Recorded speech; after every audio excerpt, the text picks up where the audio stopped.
Independent thoughts, independent life. This is Chad Benson. This is the Chad Benson Show.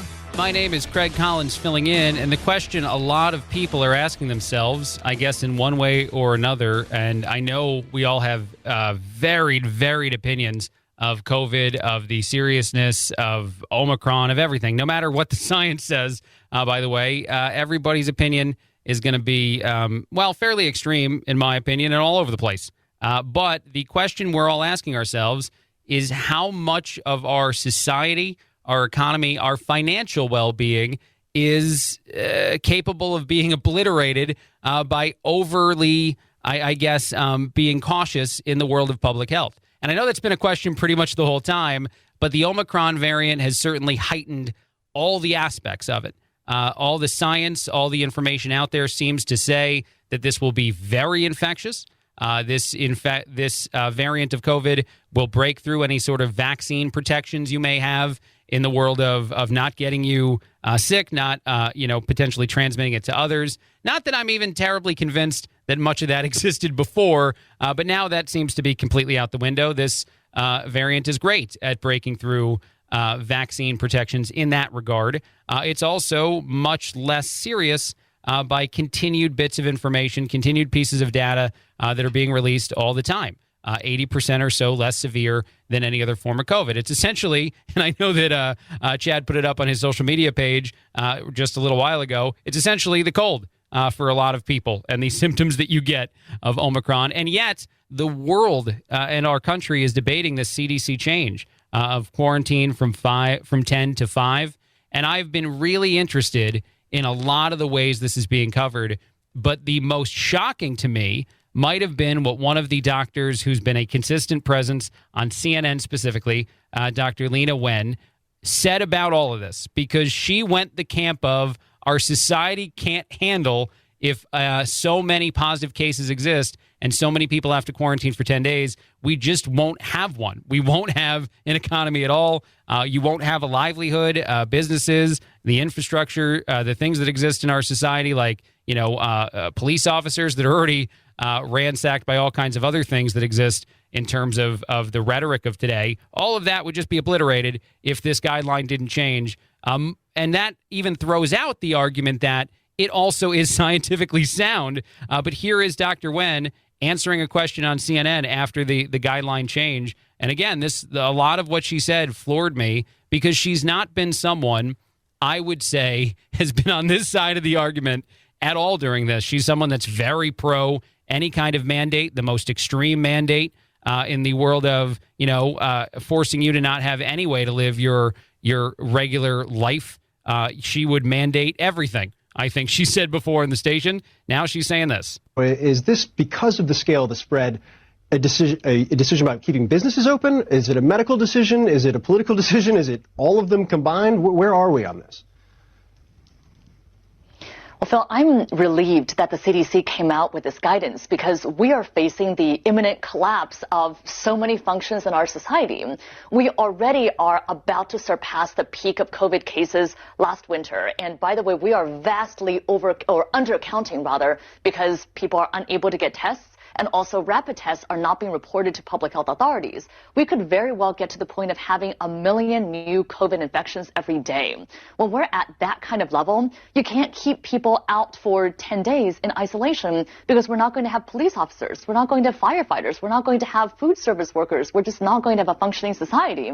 And so I'm relieved that the CDC came to this decision. It is based on the science as well. Although I will say, ideally, what we really want is to have a test in order to exit isolation, to make sure that you're no longer infectious. But as we know, there aren't enough tests. And so I think this is the best of both worlds, if you will, that it is really a practical decision based on science. I'm floored. I'm still shocked to hear her say these things. And again, I could play other audio of this doctor specifically saying, more mandates, more restrictions on your day-to-day life makes sense to her just a few days ago. And yet this, to me, feels as though there's some people very much in the know on the science of this and just how much data we can trust in the world of mostly, I would assume, the seriousness of the illness that is the Omicron variant.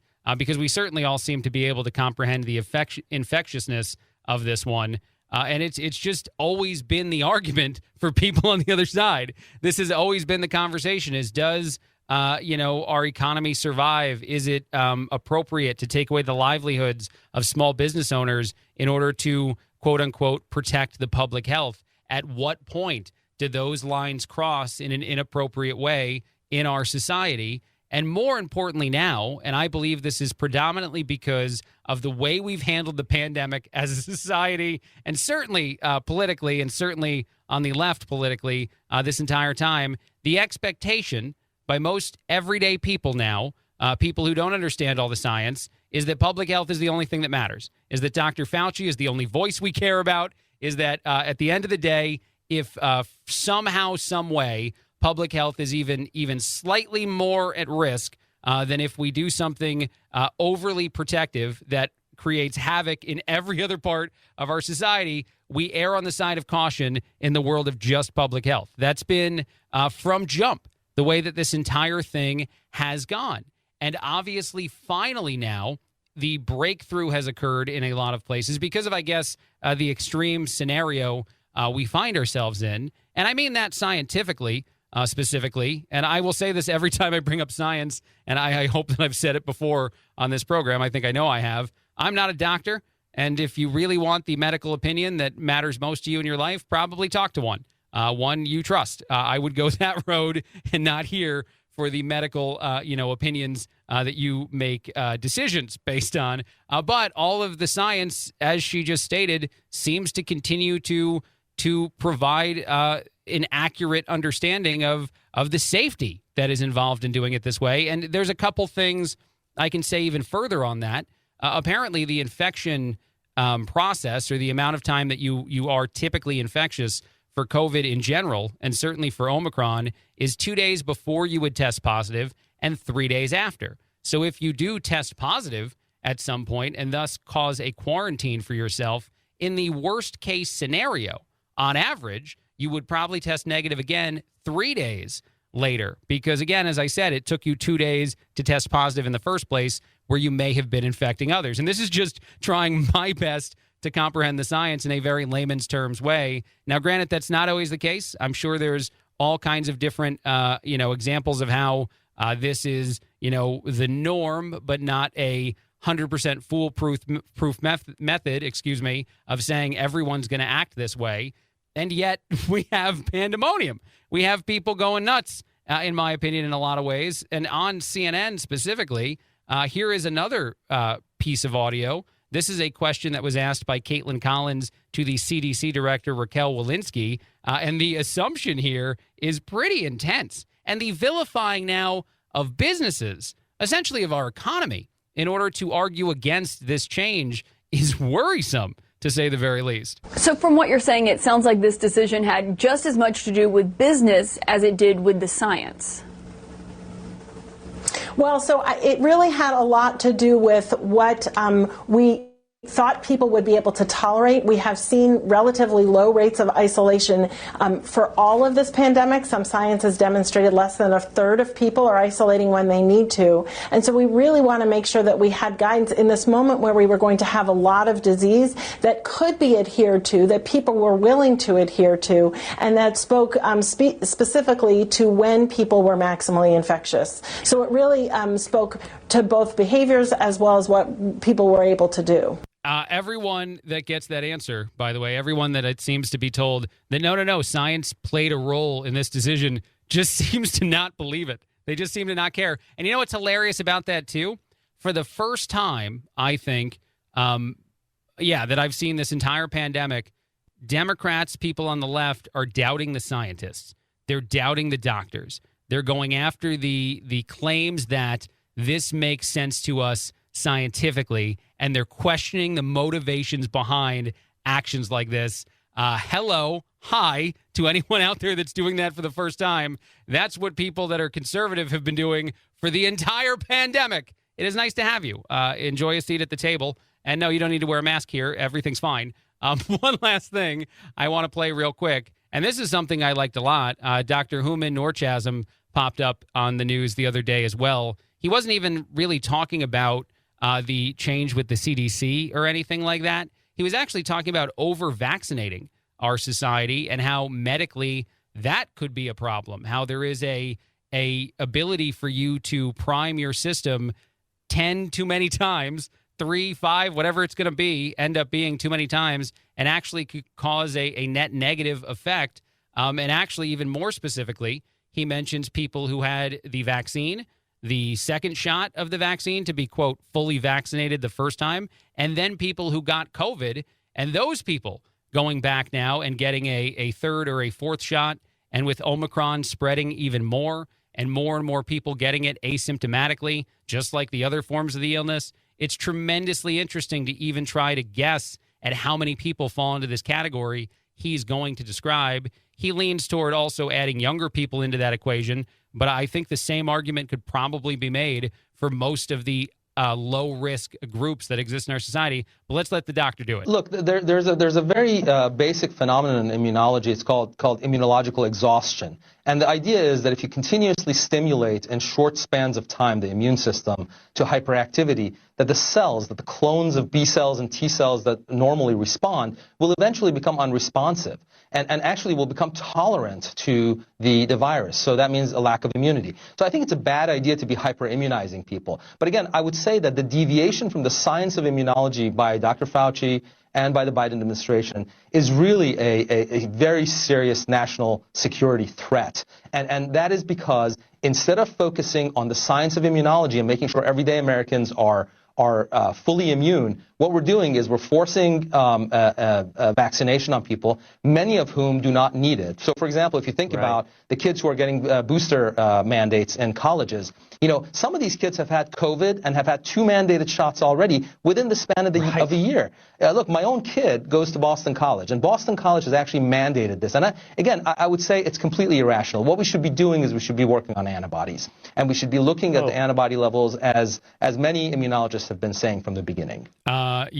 As a guy who, again, understands the science to the degree that you can via Google and not any form of study, I definitely understand what he's saying about, as best as I can, what he's saying about the idea that if you're not an at-risk group, if you're not a individual in our society who needs to be protected, every single way scientifically you possibly can, that there may be a net negative, inevitable gain here, or inevitable, kind of reaction to this continued vaccination thing. Because it's essentially what we've seen is first it's approved for the people in the at-risk groups, then it's approved for people just outside of those groups, and then it keeps trickling down and down, all of it emergency use, and then eventually studied, I guess, enough for them to claim it's not emergency use. In the case of children, we still have just emergency use approval for things like the vaccine for just your first shots. And we're already talking about boosters and everything else in those same groups of people. And so all of this combined today and yesterday in the last, 24, 48 hours has demonstrated to me and hopefully to you that, one, there is a lot more argument in the scientific community by valuable parts of the community, valuable individuals, than we've been presented most of the time throughout the pandemic. And two, that no matter what science tells us, people will always, and this is, I guess, the least shocking, believe what they choose to believe. And this seems to be one of those cases. All right, a quick break, a lot more. Craig Collins filling in on the Chad Benson Show.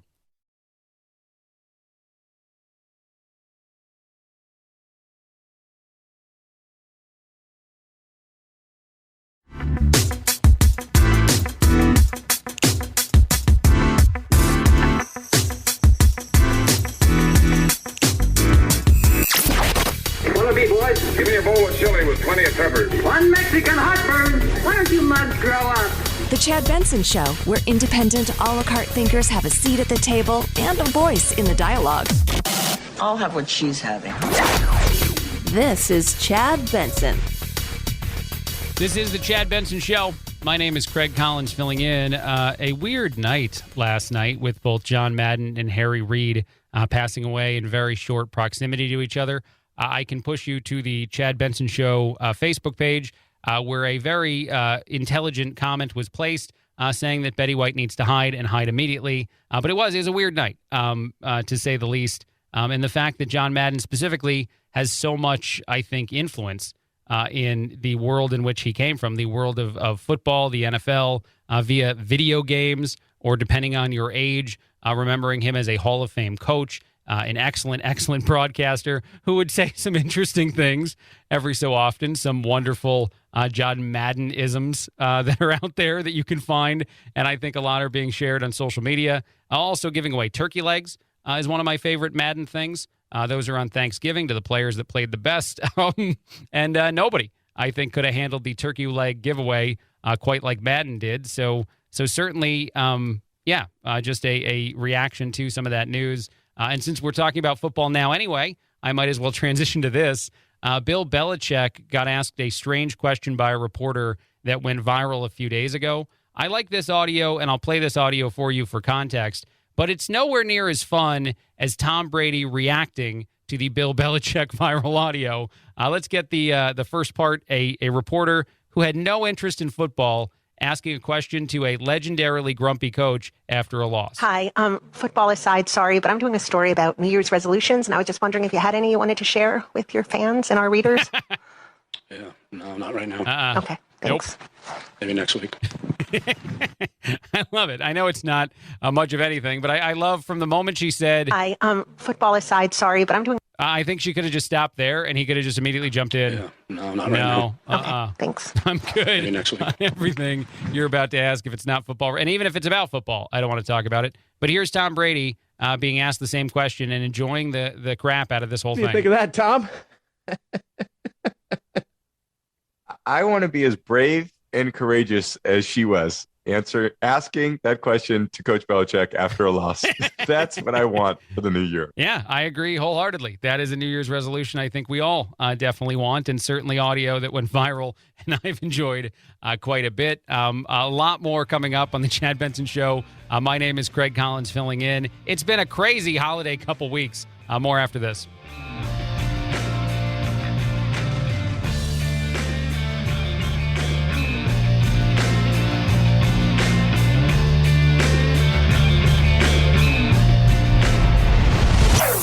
Chad Benson Show.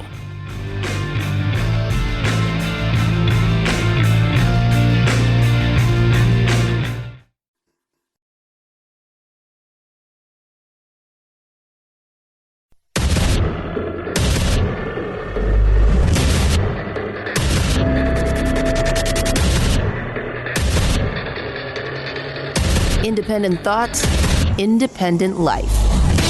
This is Chad Benson. This is the Chad Benson Show. My name is Craig Collins filling in. Thrilled to be here. Happy holiday week. Second holiday week. Or actually, this is awkward to call it this with all the actual health things going on in our world. But it's technically called Dead Week. A week where a lot of people go to the office and don't work that hard. So welcome to that as we're halfway, I guess, through it now. Hopefully you're having a good one. Anyway, lots of things going on in the world of just news of the day. I do find this audio very interesting, though. With the mess that is the latest outbreak of the Omicron variant of COVID and the lack of testing, all the different things going on for this administration, yet another kind of epic failure, and certainly one that feels weird when you compare it to the things that this administration was saying before they took office and once they got into office, the criticisms they had of the last president. It just seems like more and more the things happening in the last few weeks have been eye-opening for a lot of people that used to just criticize the other side so very often. Case in point would be this interview on Fox with Andy Biggs, Congressman Andy Biggs. They first play some old audio of Biden on the campaign trail complaining about the Trump administration. Then they go ahead and quote one of the members of Biden's staff, which is just epic, the chief of staff. And both of those are cell phones that are amazing. But then I think the insight that the congressman adds to the question of, essentially, how did we get here is pretty valuable for on all sides to hear. Those who, again, went after the last administration, and maybe to an extent those that are overly attacking the current one, although I don't know where on that line you are, because it's pretty easy to very validly do that. But here we go. The administration's failure on testing is colossal, and it's a failure of planning, leadership, and execution. Whoops. It's not just the president, Congressman, who's changing his tune on this exact issue. In June of last year, his number 2 chief of staff, Ron Klain, tweeted out, "I've been saying since March that we can't beat COVID with an Articles of Confederation response. We have a national government for a reason. If Donald Trump won't use it to beat this killer disease, I know someone who will, starting on 1/20/2021. My God, again, sorry, just for a second. The cell phone that are both of those pieces of audio, well, one piece of audio and then just reading a tweet, are incredible. Considering the world we're in right now, but now the congressman's response. What do you think changed? I think what changed is they had to actually govern, and they found that it was a lot more difficult to govern than to just take pot shots at it, and they were really attacking President Trump. I mean, no president had been more investigated, hassled, and put under more scrutiny than President Trump's administration, and so. And then they get there, and now all of a sudden it's not a federally solvable issue. And I'm not sure that they're wrong. I'm not sure that it ever was a federally solvable issue. But I just think that the about face is pretty enlightening, isn't it? It is very enlightening, sir. I will go ahead and answer that question myself. Essentially, right now, I think we're in a very unique time where it feels valuable to say something that might also feel very obvious. Very cliched, the kind of thing we say all the time.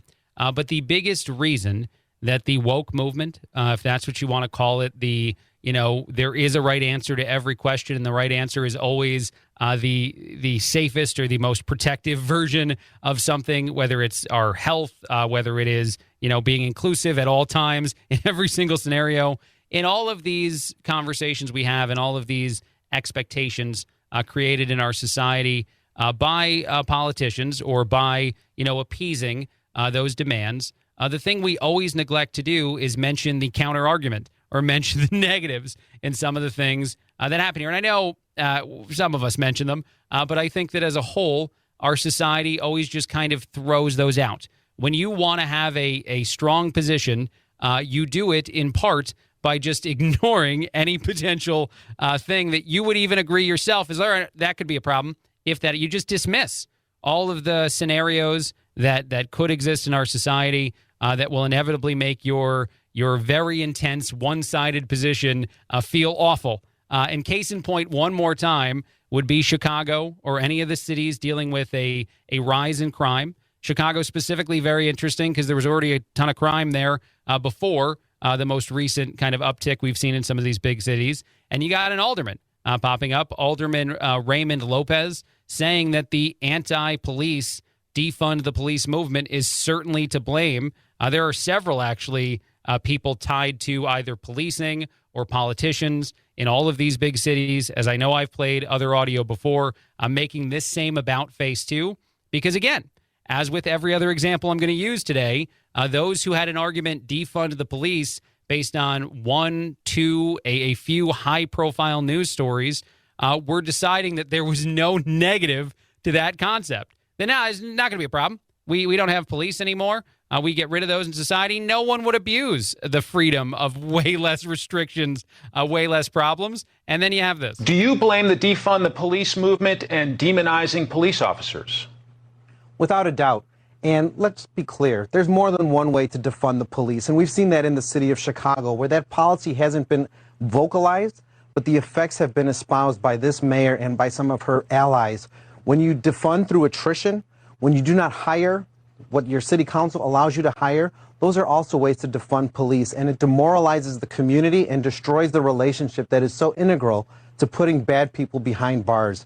We need to focus on appreciating our brave men and women who put on that uniform every day to keep our cities safe, regardless if it's Chicago, Portland, San Francisco, or others. Politics must exit the stage when it comes to public safety. Yeah, I agree wholeheartedly there. And you know what I also feel is kind of a cause of all of the things going on right now in our society is a desire for simplicity. I think that whether it's the ability to Google anything, and or whatever your search engine of choice is. I hope there's some people out there doing others. Ask Jeeves is getting no credit whatsoever. They're still going strong. But you can just Google anything you want and feel as though you understand it. You can even honestly with the pandemic and the medicine and the science behind epidemiology, To a certain degree, I think I've grasped some of the stuff out there, but it's fairly arrogant to pretend as though I'm a doctor and throw my medical opinion out there for you when there's no credibility behind it. And yet, here we are. We do these things, but we just desire simplicity at all times. And I think that's also why we wind up getting these things that are confirmation bias, something that you already believe being told to you because it's easier to understand. If someone challenges you, you have to think. You have to try hard. You have to, deal with all the details, all the different variables that would make it a complex conversation. I'm diving deep into these woods today, as opposed to someone who just tells you something that you essentially agree with before they finish their sentence, and then you don't have to think at all. Then it's just like going on the Twitter, reading a tweet that you agree with. I called it the Twitter on purpose. I'm not that out of touch. I like to pretend to be. And just like living the life that you want to live, regardless of whether or not your beliefs, your opinions can be challenged at all. And I think that's where we're at right now in this, whether it's the CDC change and a whole bunch of people distrusting scientists and doctors all of a sudden that used to only trust scientists and doctors now apparently don't know if politicians can be trusted. Every one of these issues, it comes back to, I think, the same core expectation that we as individuals have now that has dramatically changed over the last 10, 15, 20 years. And I think we can blame the diversity in our society for sure. But we also can, I think, in some part blame the simplicity of some of the things that we are most drawn to. I'm not saying that I hate technology or any of that stuff. I actually very much love it. But maybe there is a fine line to a lot of this that has put us in this unique world we're in now. And actually no better demonstration of just how much a difficult conversation or difficult argument might be hard for a lot of people to even stay in for. And this is definitely going rogue in trying to tie these together, but I'm going to attempt it. I love this audio, and I also love the confidence that Elon Musk has compared to me. As a guy that works in radio, a guy that talks very fast, very often, and hates, even a second pause in conversation, and I probably should get better at that. Elon took a full 25 seconds to answer a question on a podcast, and I can't let it play the way it actually exists, because we would have something called a dead air alarm go off throughout the entire radio situation we have here. It would just be pandemonium if I let this happen that way. But let's try it. He was asked this question, and then his answer, he took quite a bit to formulate, and I will talk during that. The truly big leap, again, in this category of seemingly impossible, is to put a human being on Mars. When do you think SpaceX will land a human being on Mars? Wait for it. Now, I'm not going to stop the audio. I'm going to let it keep playing. It is still playing. These two individuals having this conversation are still sitting on opposite sides of a table, and the guy who asked the question is still waiting for an answer from Elon Musk. But I told you I had to talk through this moment, otherwise we'd have issues. Best case is about 5 years. Worst case, 10 years. Best case 5, worst case 10, Elon, really? What are the determining factors, would you say, from an engineering perspective, or is that not the bottlenecks? It's fundamentally, engineering the vehicle. He's going to go into a bunch more very cool things in the world of people who want to see us go to Mars someday, in saying things about, the safety of the people, the vehicle that gets them there, the speed that it travels at, all that stuff that's cool.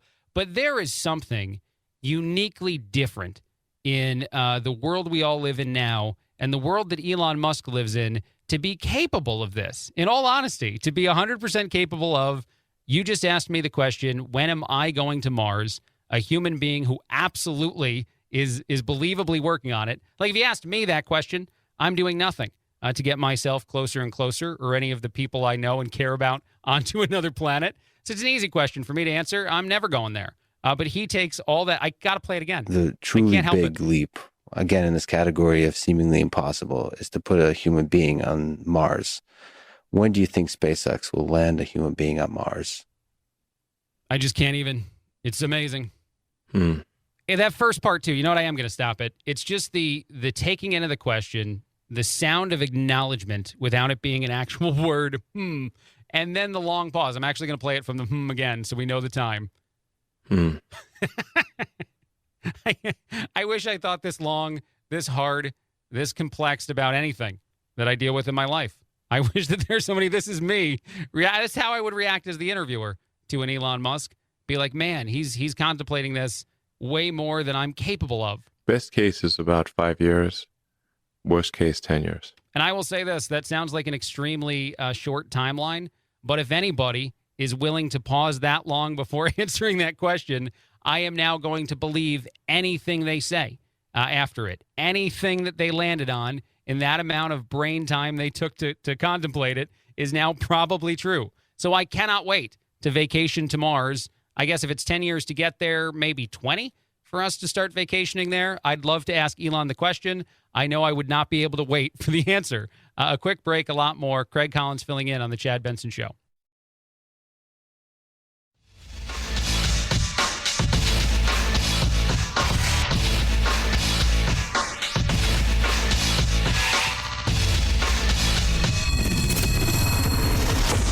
The Chad Benson Show, where we reach across the aisle and occasionally poke someone in the eye.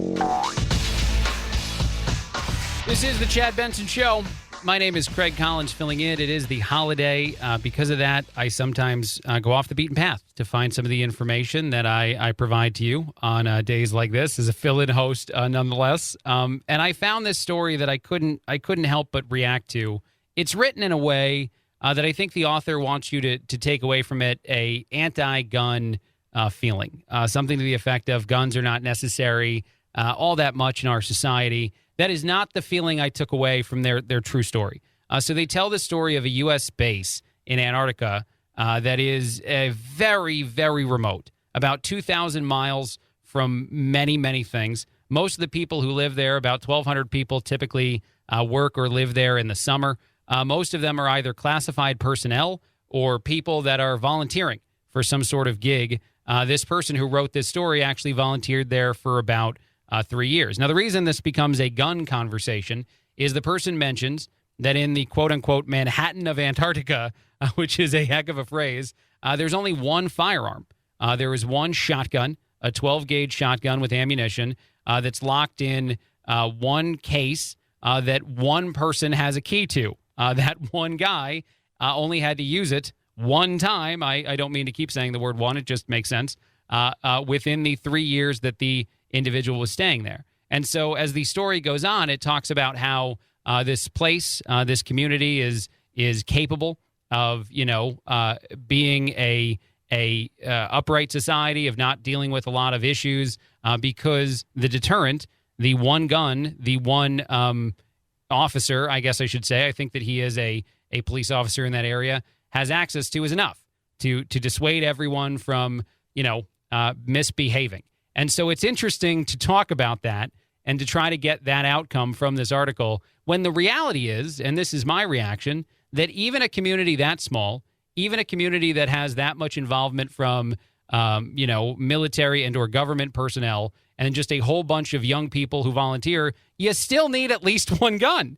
You still need a deterrent. You still need something that's there that creates the sense of I can't do whatever I want for any reason, because if I do, someone can, stop me from whatever that would be that I'd be doing. And so to me, this actually is a resounding demonstration of why people might fight for gun rights, which might also sound nuts. Because, again, there's only one gun in the entire community. I don't think that is a requirement. From everything I read in the article, there's no restriction or reason that someone else going into that community couldn't also have a firearm as an American right that you have. But just the idea that without that one deterrent, if you removed it from the equation, odds are, and as is demonstrated in the story too, that in the 3 years the person was there, there was a moment where the weapon had to be used to stop something, not to actually shoot and kill someone, but to be shown to someone as a way to stop them from something. But it's just so interesting to me that essentially creates the same version of an argument that we can use in all different ways to say that without a deterrent, I don't know, say at the border or say by vilifying police, that people will do things they shouldn't do. And just the acknowledgement of an ability to say, protect yourself, for example, or to have the community that you live in protect itself is tremendously valuable. And so I dove deep. I read through the entire article, all the different positions that are either subtly or somewhat more on the nose hinted at. And I just kept coming away with that same, not what the author intended, reaction to this story, is that if you removed that gun from that community, it would probably eventually cause pandemonium in a group of a very small amount of people. And so, honestly, I think that if there's no better completely off the beaten path story you probably have not heard today example of why we cannot do and talk about some of the things in our society the way we do, it would be this one, that without the ability to respond to, a potential scenario that would be different from, the idyllic version that you assume everyday life will be, you're not going to have the results you want. Anyway, I got to take a break. A lot more. Craig Collins filling in on the Chad Benson Show.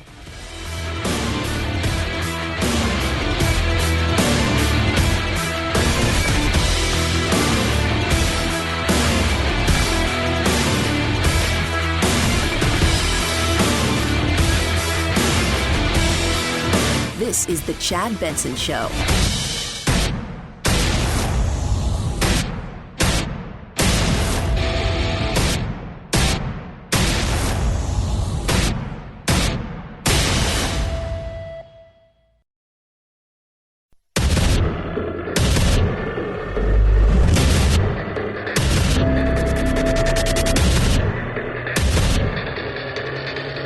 Independent thoughts, independent life.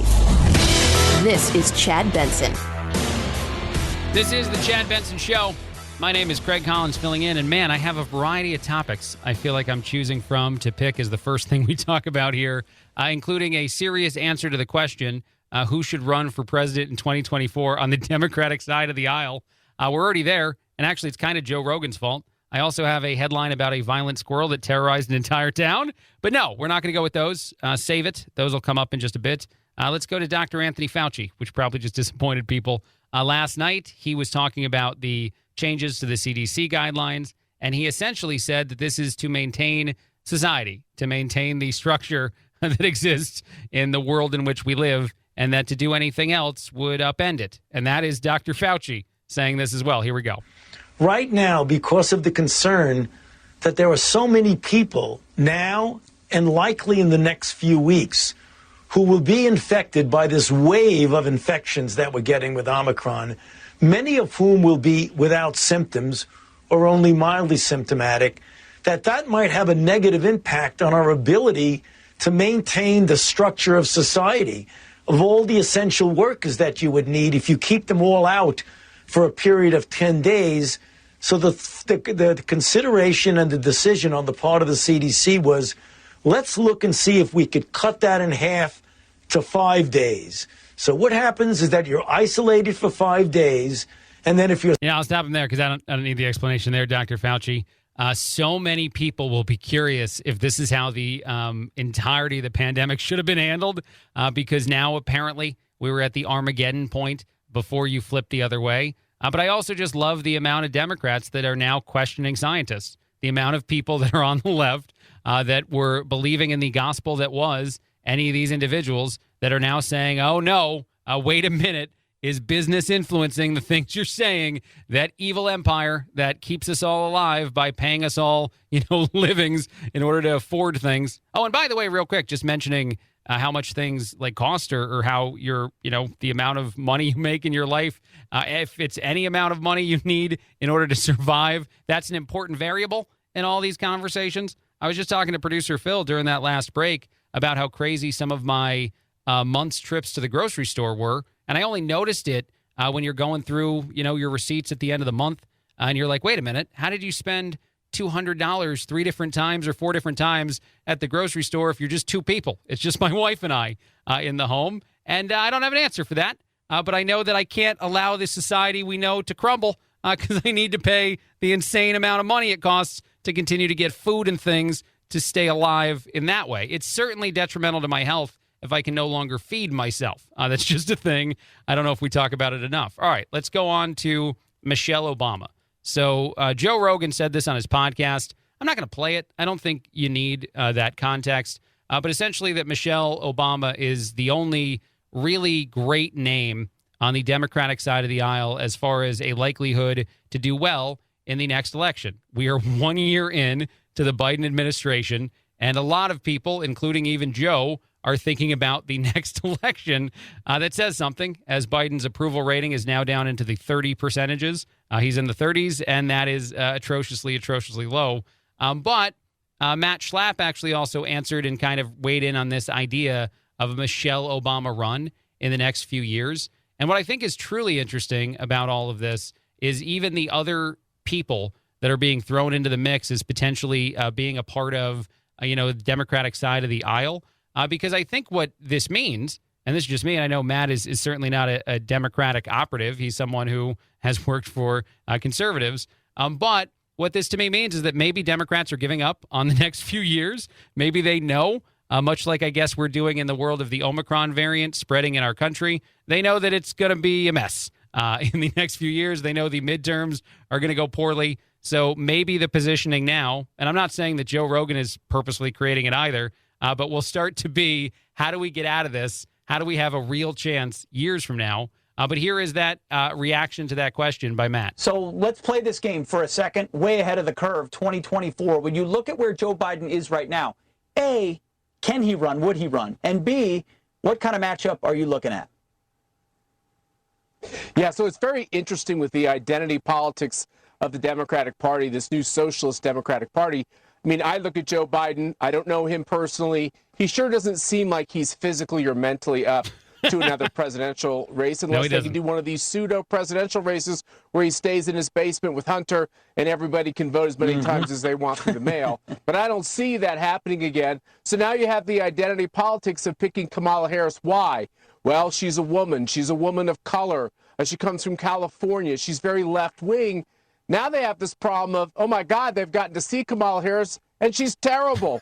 I mean, where is she, on planet Mars during all of this? I mean, they don't put her out at all because she's not able to connect to the American people. So if they're going to replace Kamala Harris, they got to look to the identity politics. And I have to say, Michelle Obama fits that type of thinking. Another woman of color who's obviously got good poll numbers. It's a very interesting idea. It's interesting that we're even talking about it, as I said a second ago. And by the way, I love when that name gets thrown out there, Michelle Obama, because she certainly resisted all the pushes I think that the party had for her to run last time. And eventually we also get the name Oprah. So I assume sometime in the near future, someone is going to start to have a conversation about if Oprah will run in 2024, which means to me, yet again, so many people are over the Biden administration that still has 3 years left on it.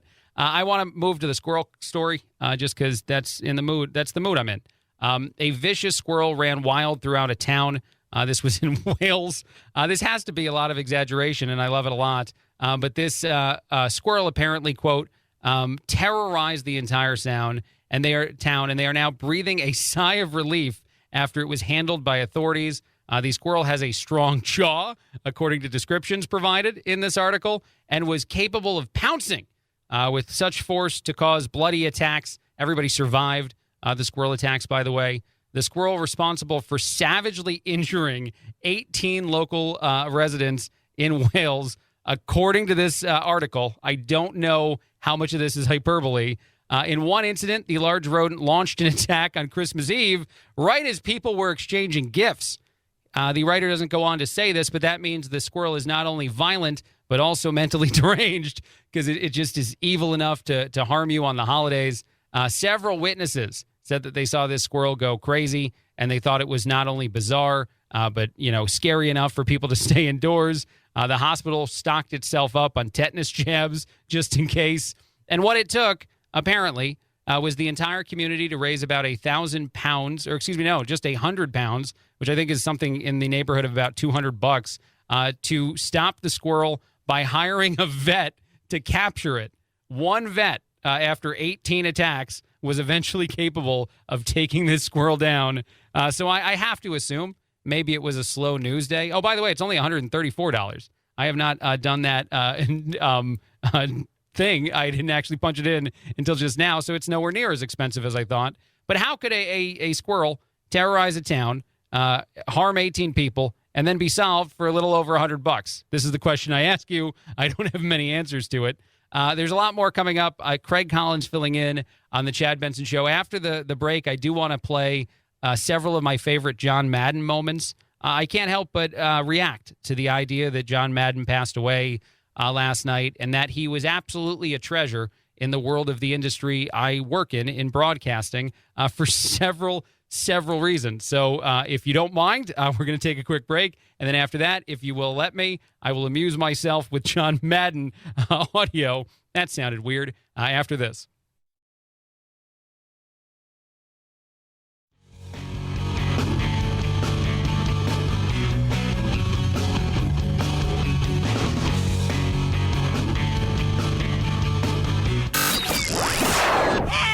I can't take it anymore! Well, get over it. It's time to forge a new path with your very own political cartographer, Chad. This is the Chad Benson Show. My name is Craig Collins. I am a fan of John Madden for sure, and certainly as someone, I don't do what he did in the world of broadcasting, in the world of I don't know, television, radio, whatnot, entertainment. But I just love so many of the things that are kind of hallmark John Madden moments that I have to share some after the sad news of his passing yesterday. The first one, of course, is the turkey that would be cut up into pieces and legs would be given to people on Thanksgiving, the players who played the best in the game. I love that Madden would break down anything. And I imagine this was authentic Madden, that if you got to interact with John and the scenario arised for something to be broken down, he would be ready to do it. There's a turkey, and if you notice, like the girl says, here's a leg here and a leg here and a leg here. There's 4 legs. And I think this one may have, a couple down there too, but we have these turkey legs that we're going to give out after the game. Little piece of pie gone already. Right, well, you never know. I don't know who's in that bus when I'm up here. I don't know who's down. I love the fact that they also wonder who might have eaten the piece of pie, and they do draw lines to all of those things. Also, of course, there's this one, probably one of the most famous ones in the world of Madden, talking about the Gatorade buckets. The buckets, now there's a third bucket this week. I think what happened, there's always been like a mother and father. Like this is a father bucket, this is a mother bucket, and since the last game, they had a baby bucket. So this is a baby bucket. So they got 3 now. There's always been 2. One's going to go to Parcells, one's going to go to another assistant, and one will go to a player later in the game. This would be if you're dumping Gatorade on players or on coaches after a win. I love it. And the idea that, if you leave 2 buckets alone together long enough, eventually you might find a third bucket. That's how the world works. Here he is again, John Madden. And you notice Troy Aikman's trying to grow a beard, and he just can't do it. I mean, the blonde-haired guys, a lot of them have trouble, but I can't even. I'm looking as close as I can, and I can't see any beard. But that's a 4-day beard, isn't it? It's a passive attempt. It's very, very passive. He didn't just talk about beards, by the way. He would also talk about if you're hot, you might release heat, and that might come out of the top of your head. We haven't seen that call but once or twice all year long, and twice already in the first half of this game. See how heat does come out of the top of your head? Look at it just coming off at Nate's head there. That's where it escapes. If you have heat in your body and you want to let it out, you take your hat off. Yeah. What you could do is you could have a barbecue on that head. Nate's got a lot of room. I'm sorry. This is amazing to me. For any of those that are not a fan or haven't heard these sort of things or think I should get back to more important news, 1, it's a holiday, and 2, Madden sadly passed away. And this is Hall of Fame stuff. Hall of Fame coach, Super Bowl winner. One last one. This is after a Brett Favre pass. Favre was known for throwing the ball very hard. He's someone who, didn't know of a space he couldn't fit a ball into. That's a weird sentence. I feel like I'm turning into Madden a bit. Here we go. Has Freeman, and Freeman to the 49er 25-yard line. Boy, did he zip that thing in there. I tell you, you talk about touch pass. He didn't put any touch on that. He put all the mustard on the brat. I think today, several times in conversations where no explanation will be given, I will say, put all the mustard on the brat. I don't know when. I don't know how. I need to say that to someone who doesn't expect it as a answer to whatever question they're asking me, or somehow work it in.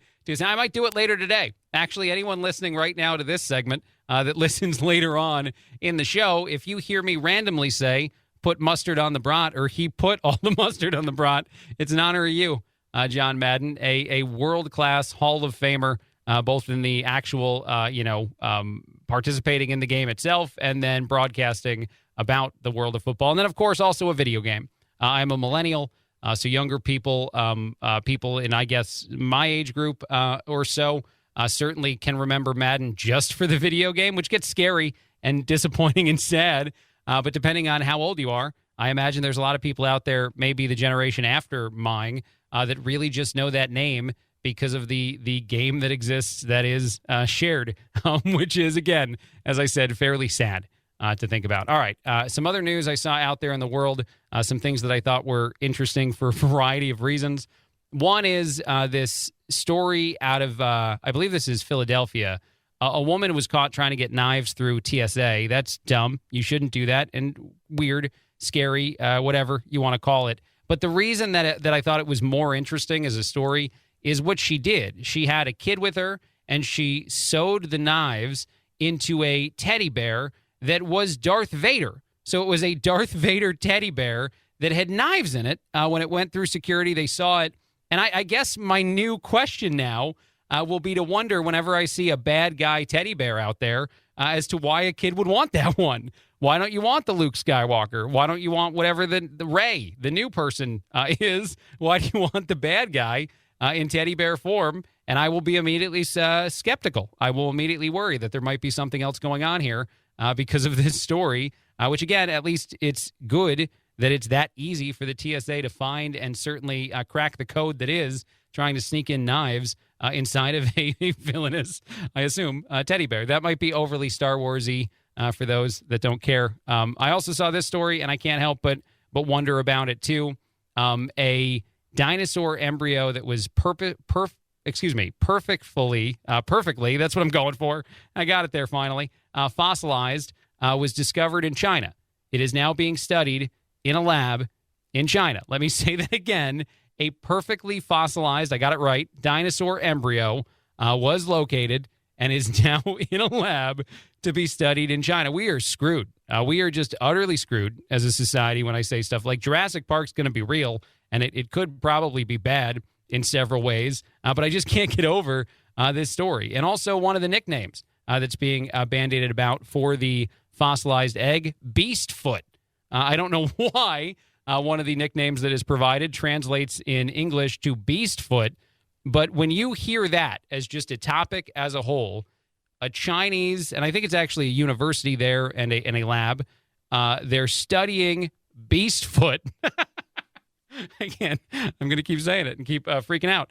We're not in a good place, man. Someone's got to go get Beastfoot and get him out of that lab, get him away from any Chinese scientists ASAP. This needs to be a mission that the other places of the world take on collectively to just get this to not be a sentence that I can keep saying accurately. The China University of Geosciences is the one that actually has the fossilized, perfect, very, very rare version of a dinosaur egg, something that we haven't seen, I guess, in at least 100 years. I don't know why I can't get over that story, but I certainly can't.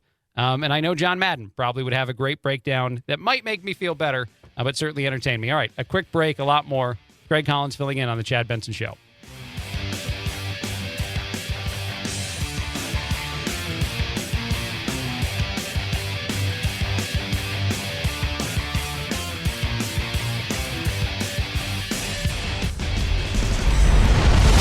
The Chad Benson Show.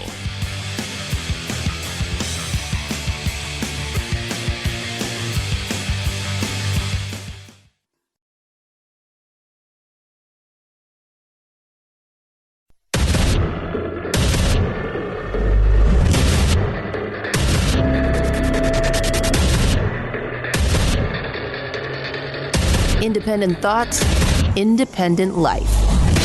This is Chad Benson. This is the Chad Benson Show. My name is Craig Collins filling in. Thrilled to be here with you. Chad is back after the holidays. Interesting, the NFL, just like the CDC, has changed its guidelines for how long players have to be out who test positive for COVID.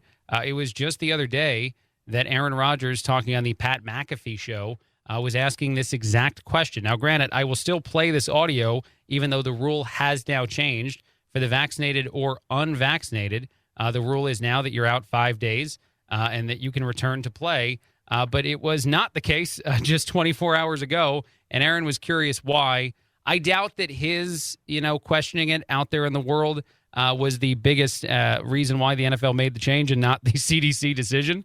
But it is intriguing that we saw more and more of these questions popping up right before these kind of things were reconsidered. What I don't understand, though, it makes no sense to me, is to continue to spread this narrative that non-vaccinated players are either more dangerous or super spreaders, which obviously has been proven to not be true. So why are non-vaccinated players still held to a different testing standard and ability to come back at a sooner date if we're continuing to test asymptomatic players daily and the majority of the Omicron positives, which it seems like there's a high percentage of those, have very little symptoms or mild symptoms at best. I don't understand why there's still this two-class system that exists in our league.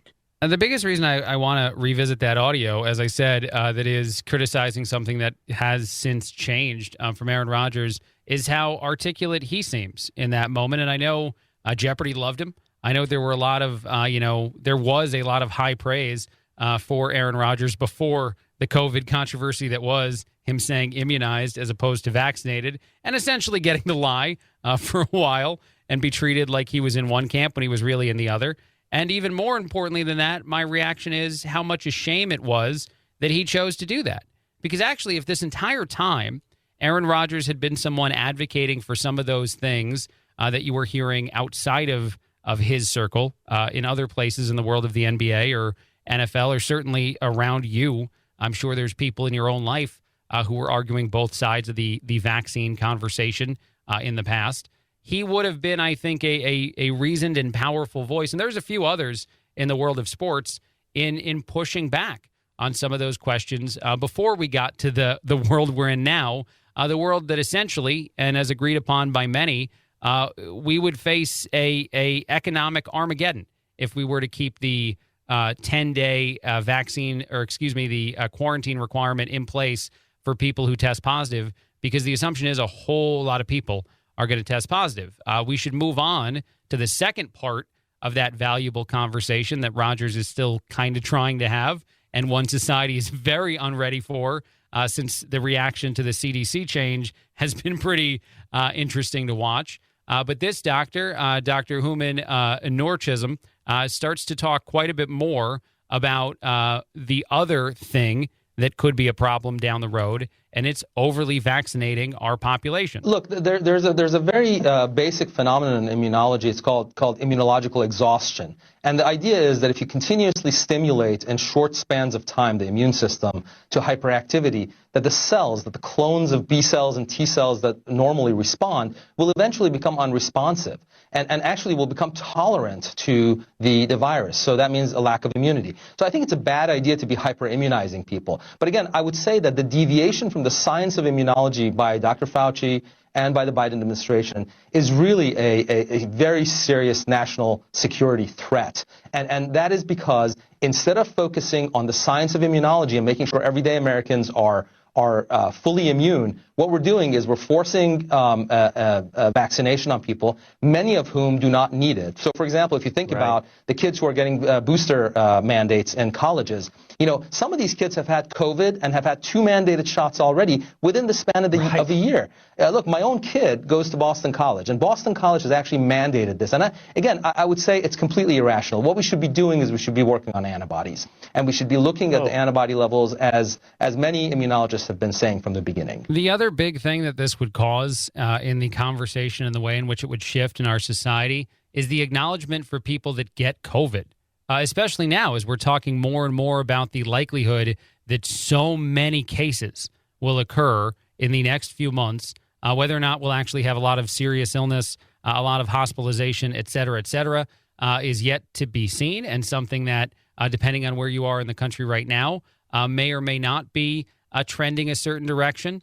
But it's not uniformly happening any one way, and there is a lot of belief that it won't. But essentially having a conversation about those who get it and are thus naturally immune, and whether or not a vaccine makes sense.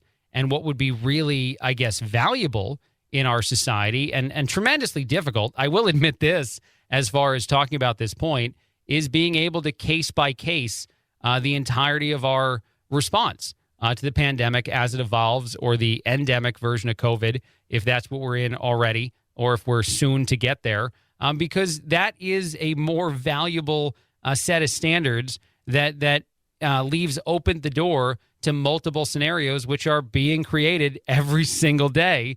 People like Aaron Rodgers, people like Joe Rogan, who get COVID, high-profile cases of it, and that even further pushes them in the direction of, well, now that I've been through it and my body has responded to it, I don't want to get the vaccine for this reason, even if before they were, maybe, or in both of their cases, not interested in getting it. We continue to have these evolutions in just how we speak about, or how we, evaluate an individual who chooses not to get a booster shot, because you could have gotten COVID after your first 2 shots, or you could have not gotten any shots at all, and maybe you got COVID twice. That's the other thing about Omicron, is that someone who's been ill before with COVID might also wind up getting this again. And then how sick you get also might be hopefully incredibly mild. So it seems as though the paint with a large brush version of public health, that everyone has to do the same thing, and we don't really care about how much possibility there exists in individuality in this thing, needs to go away. And it needs to go away as soon as possible for the best version medically, or the best version health-wise for our society to succeed. It just seems to make sense. And again, this is from someone that very openly admits, I have absolutely no medical degree whatsoever, and no reason to have you trust my medical opinion. I would certainly encourage you to go another road to find other individuals for your decision making. It just seems as though the ability for us to have, and I hate to repeat it, but I have to, the ability to have multiple different scenarios for each person that's walking around deciding on whether or not they need medicine or not is now officially, at an all-time high. Moving on, I do think this is a very interesting response to a question, and some interesting self-own audio and quotes about the current administration. Biden said several times in the campaign trail, and a few times after first taking office early on in his presidency, that he was going to fix all those problems that he attacked Trump for, whether it was ending the virus entirely, or whether it was doing something more specific, like making sure there were enough tests available for everybody. Obviously a miss there, obviously failed in attempting to do that. But I think that Congressman Andy Biggs has a very valuable answer to the question of essentially how we got here, because Andy knows what a lot of us would know, that once you actually put on the big boy pants and try to do the work, that you realize just how complicated the issues are. The administration's failure on testing is colossal, and it's a failure of planning, leadership, and execution. It's not just the president, Congressman, who's changing his tune on this exact issue. In June of last year, his number 2 chief of staff, Ron Klain, tweeted out, I've been saying since March that we can't beat COVID with an Articles of Confederation response. We have a national government for a reason. If Donald Trump won't use it to beat this killer disease, I know someone who will, starting on 1/20/2021. What do you think changed? I think what changed is they had to actually govern, and they found that it was a lot more difficult to govern than to just take pot shots at it, and they were really attacking President Trump. I mean, no president had been more investigated, hassled, and put under more scrutiny than President Trump's administration. And so, and then they get there, and now all of a sudden it's not a federal federally solvable issue. And I'm not sure that they're wrong. I'm not sure that it ever was a federally solvable issue, but I just think that the about face is pretty enlightening. Absolutely. Yes, it is absolutely enlightening. Sorry about that. So one other thing that I would like to highlight here is just since that's in the context of a lot of the hypocrisy that exists in our society is there have been more and more stories emerging now revisiting some of the news coverage of Julie Briskman, who I'm not sure if you remember who that was, but that was the woman in 2019 who flipped off President Trump as his motorcade drove by her. She was celebrated on a lot of different forms of media, including places like NBC News. Like she was actually, several headlines were written about how she turned her objecting to Trump's policies and politics of the day into something much more valuable. She got fired from her job for the controversy there. And then, a bunch of people came to her defense and she got a way better job. She actually ran for office and succeeded in her community as the woman who gave the middle finger to the president. Just simplistically saying, and I'm trying to be as obvious and as basic as possible in drawing the conclusion, getting the steps accomplished here. What does that mean when you give someone the finger? Well, I'm not going to say it, but we all know what it means. It essentially means, let's go, Brandon. The exact same thing. I'm going to replace the actual words with something else, whether it's a different phrase or a gesture. And in both cases, the news coverage has been wildly different, insanely different, to the extent that so many are questioning our society, the values we have, and the evil Trumpers that are doing things like weaponizing Let's Go Brandon, to tear down society. Those are real takes, more or less, out there in the world. And the people who were so proud of this woman, again, not, a person that probably expected, although maybe more so than the dad, Jared, who just calls up the Santa tracker to talk to someone about where Santa's at. Maybe not totally expected, though, seeing Trump and just had a reaction to it. Both individuals obviously disagreed with the politics of the person in charge. It's awesome that our country is one that encourages and allows for that. And it is crazy to think of the way that, depending on, what news organization you're with, even some of the quote unquote apolitical ones, that the coverage of essentially the exact same story can be so wildly different. Quick break, a lot more. Craig Collins filling in on the Chad Benson Show.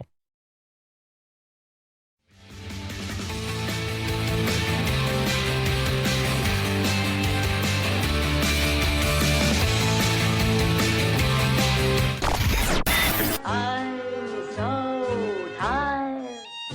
I'm exhausted. If you're part of the politically exhausted majority, don't fear. Your time to be validated and rejuvenated is here. Wake up. It's the Chad Benson Show. This is the Chad Benson Show. My name is Craig Collins, and I'm about to risk getting canceled, I think. And so definitely remember that this is not Chad. This is Craig in here. And I hope I'm kidding when I say this, but I don't know. And actually, for context, before I talk about this topic, you should know I am part of this community. I am a glasses wearer and a contact lens user, so I am within the community I'm about to talk about. I hope that makes things okay. Anyway, I've noticed that this month there's been an odd trend on a Reddit page that I like a lot. Reddit, a website you can go to. A bunch of little smaller pages called subreddits. One is MIV, and I always have to change the last word. This is the radio. The actual word starts with an A, but I go with jerk. Am I the jerk? People go there and they ask a question, typically in a relationship or some kind, I guess, of experience as to whether or not they were wrong or some other person was. It's a terrible website. It's not something that's solving any problems. And it's certainly not something that I think that will ever, be used effectively in a relationship. But it is hilarious, and I enjoy to go there often. But even this month, I've noticed it's been a lot of women complaining about their husbands on social media, on this page specifically, including this one. So a woman goes to that website, and she asked the question, who's the jerk, her or her husband, because they were going to a fancy Christmas party. They were both dressed up, and her husband told her that she should wear contacts instead of glasses because he thinks she looks better in the contacts than in the glasses. That is bold, I will say, as a man who's been married for enough years to know that it takes a certain level of confidence to dive into that road, to say out loud. And this is where the canceled Craig might start. I do wonder, though, I am intrigued by the idea, if he's right, and I'm not saying he is, I don't know anything about it, but if his missus looks better in contacts, and if she has both, it's not like he went out and bought her a set and she'd never worn them before, but if she does, pull off that look better for some reason, is this as terrible as it's being treated as being online? People are very upset. They said that he is a shallow, sexist man. The worst, just terrible, terrible. Everyone can wear whatever they want, of course. It's always their decision. There's even a reference to a group I didn't know about, the Vision Council, which apparently exists, and they have done studies. 75% of adults require vision correction. 64% choose eyeglasses. 11% choose contact lenses. But, quote, they have found that the decision between the two is a highly personal one, according to the Vision Council. But this, I guess, maybe with the circumstances changing a bit, is similar to the same question that men have had to answer for the entirety of our lives in the world of once you become, someone else's significant other, once you get in a relationship of any value, or I guess once you get married, in my opinion. Do you answer a question if it's asked to you, do I look good in this? And a lot of guys struggle with that forever throughout the entirety of the relationship because there's never a great answer, to be honest, outside of actually, okay, the perfect scenario where they look amazing in it, and you just have to say that. But if you have any level of reaction that's not that to anything that someone is asking you to judge, especially in the world in which we live today, if it's a woman asking the opinion of a man, not a man, mansplaining one onto them, which is a thing, obviously, that people get mad about. I don't know what the right move is. As a guy in today's society, a guy who sometimes is tempted to tell people I care about the truth, if the truth would, be something that they would be, I guess, happy to know about. I know I can't do that. And so that's my reaction to this whole thing and the debate about it is that, it's probably wrong. It's definitely wrong to force someone to wear a certain look or to, change from a thing like glasses to contacts. It's everybody's right to look however they want. But is the anonymous 30-year-old man that's being just ripped apart on social media as terrible as people ask of him being? That is the question I ask you, and that is the way in which I guess I risk myself being canceled. Please remember, when you do talk about me after I'm no longer a person that's allowed in society, that I was only asking the question, that essentially we're shooting the messenger here because I don't know what the person looked like, and I don't know how wrong or right the guy was in saying that in whatever outfit she was wearing, she might have looked better. I've tried very hard to get through this topic. She might have looked better in contacts rather than glasses. I go both, as I said. I'm part of the community.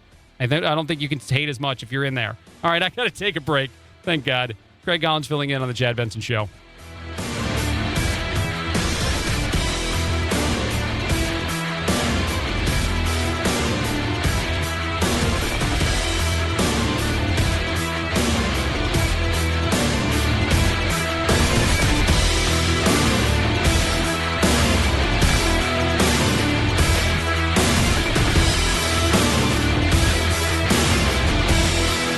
This is the Chad Benson Show.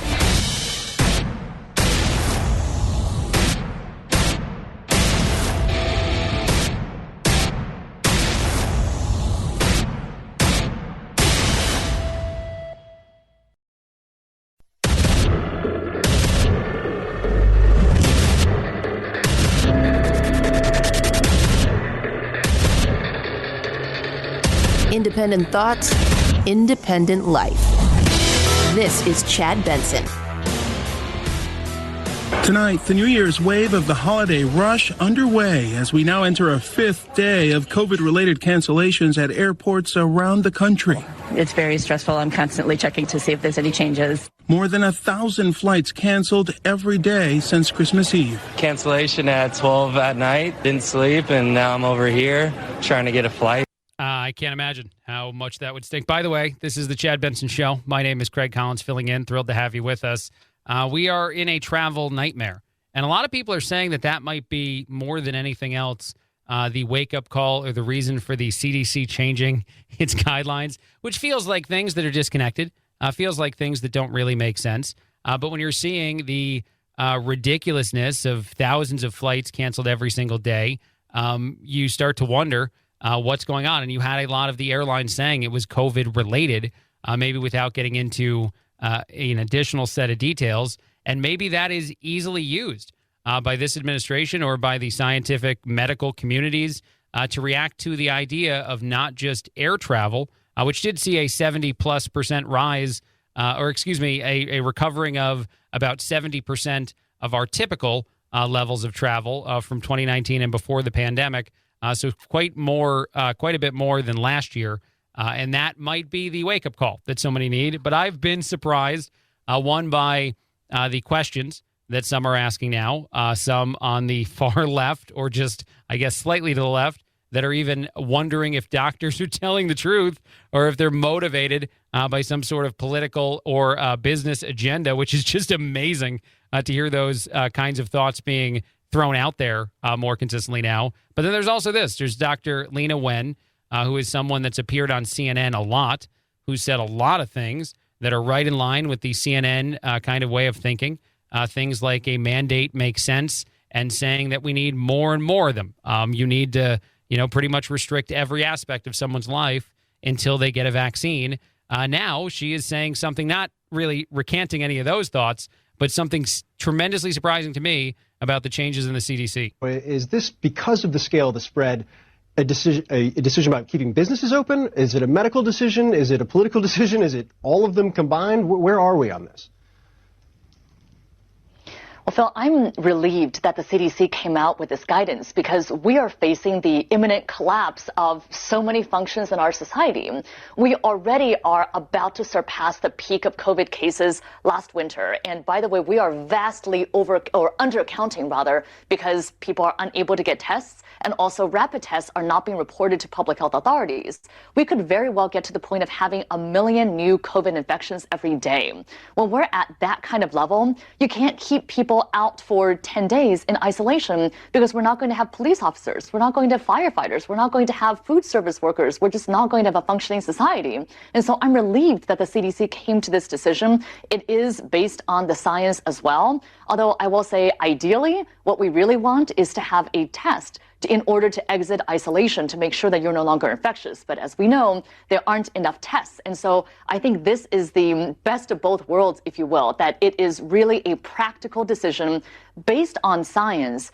A lot of people will wonder when the science actually changed, by the way, or if the science actually changed, for those who've been voicing this concern for quite a bit more time than just the last month. A lot of people will ask the question, a lot of business owners who might have lost their livelihood during the initial or the, extended reactions to the pandemic at the point of vaccines being something that existed in our society. Was that the right moment to reconsider some of the ways that we were handling these things? Were there other moments before that where maybe some of these questions should have been asked differently? But it is tremendously, I guess, entertaining, for lack of a better word, to me. And I guess you're trying to find the silver lining in all this, to be entertained by something that's obviously not entertaining in and of itself, to see the way in which these questions are now getting asked and these kind of stories are now being navigated by places like CNN. And then that doctor certainly surprised me. This question that Caitlin Collins asked to the CDC director, Dr. Raquel Walensky, didn't really surprise me. This one sounded more aligned with what was going on. And she also, the director of the CDC, fell into the kind of sort of camp of, yes, this is for our society and its survival as much as it is aligned with science. But you can already feel, and there's several other examples of this now, that there are many who will question this and wonder if this is business interests, taking over, which is, by the way, how much we, and I just said it a second ago, neglected the interests of businesses throughout the entirety of this pandemic. The fact that now people are worried that we might care at all about our entire society financially crumbling feels as though it's just so delusioned to one side. But here we go. So from what you're saying, it sounds like this decision had just as much to do with business as it did with the science. Okay, hold on. Before I continue to play it, businesses have to exist. Sorry, continue.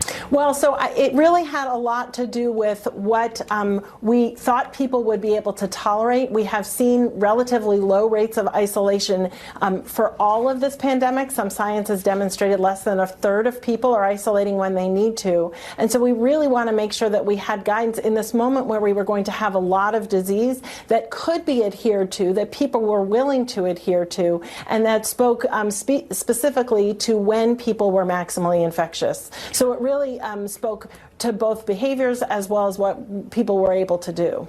Yeah, and the science that we all have in front of us. You know what I'd like to do for a second? I'm not telling anybody to turn off their radio. I'd like everybody to stay involved.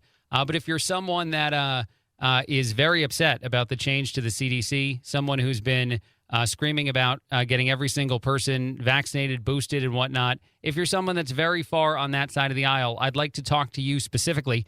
I'd like you to pay extra attention to what I'm about to say, because I'm going to guess that someone that believes those things has also been someone that's been a supporter of the defund the police movement, that's been a supporter of all these other kinds of conversations we have, maybe in regards to even global warming, where the solution seems to be detrimentally terrible for us. The impact seems to be worse than the thing you're trying to fix, and yet continuing to just say or believe that the only option forward is the option that fixes the problem you're so focused on. Here is the reason why that is never going to be a way for us to function long-term in a society, is because if we do things like defund the police, we have rampant crime, which we've seen in parts of the country. If we ignore businesses' ability to function and force everyone to be on 10-day quarantines when scientifically they don't even need it, we completely crater our society. These are things we need. They need to exist. And if you live in a world, if you're a person who thinks that no police and no businesses need to have a place in our society, and that you can get your, basic income from the government, I don't know how you think any of that would function. I don't know how you think any of the, value would be created by a society like that to have money at all to do any of the stuff you'd want to do. And I feel like there are just so many people that might naively be in that camp. The camp of, life is great, everything is fine, we solve every problem, and how we do that, what it takes as far as the commitment to the solution, we don't even have to think about it. And this even goes back to the Build Back Better stuff. That's been a huge conversation, and a lot of Democrats just violently going after Joe Manchin or anyone that disagrees there. In the same regard, the trying to evaluate two sides of a question as opposed to one, you have to think about the long-term effects of spending tons and tons of money at the time we're in our society and our community right now, in our country and our economy, and whether or not the inflation problem that we're seeing would just get so much worse and cause other issues.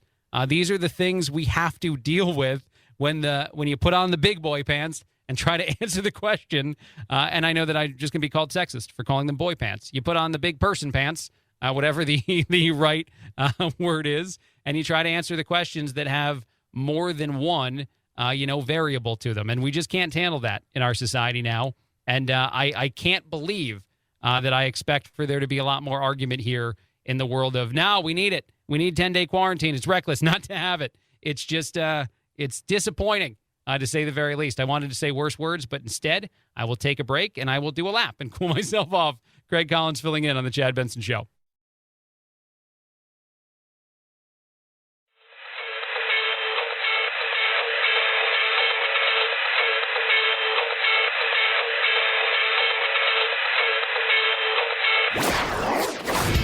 Don't let the Washington Beltway strangle you. This is where the exhausted majority comes to refuel, realign, and reevaluate. This is Chad Benson. This is the Chad Benson Show. My name is Craig Collins filling in. Thrilled to be here. First, a weird political story. Then, I guess, just some other news that I've seen out there.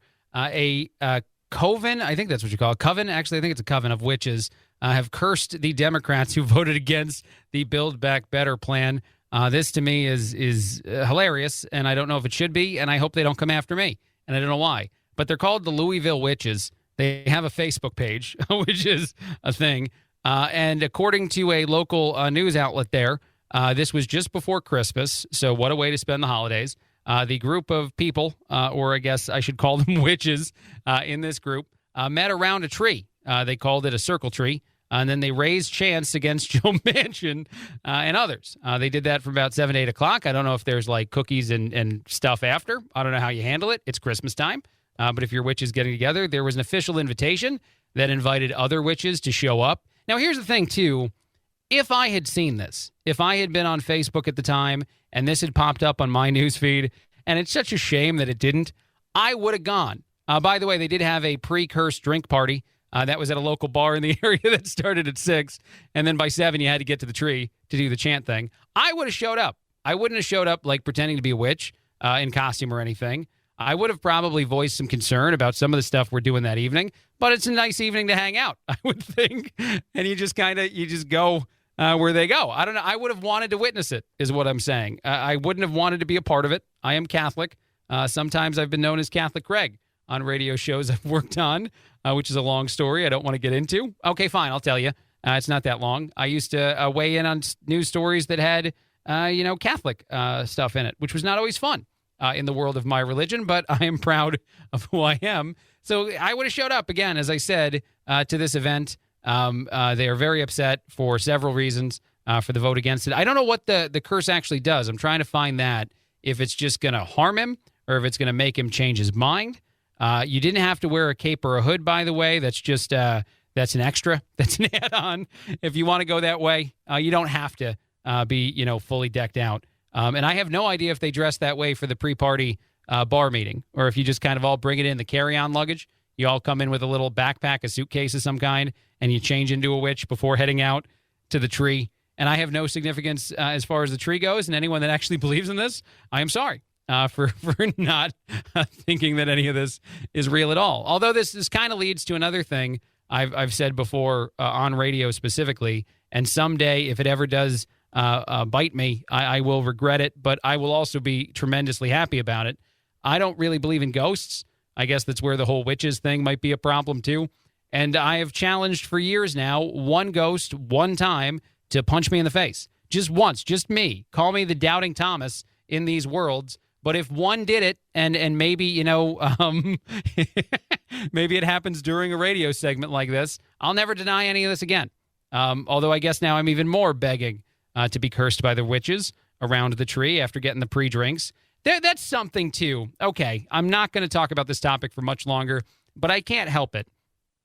I love the fact that even like a group outing like this, created on social media from a Facebook page that is the Louisville Witches, so obviously they're on brand, they know who they are, still included like the pre-hangout bar thing. Like the same thing my beer league softball team does before a game.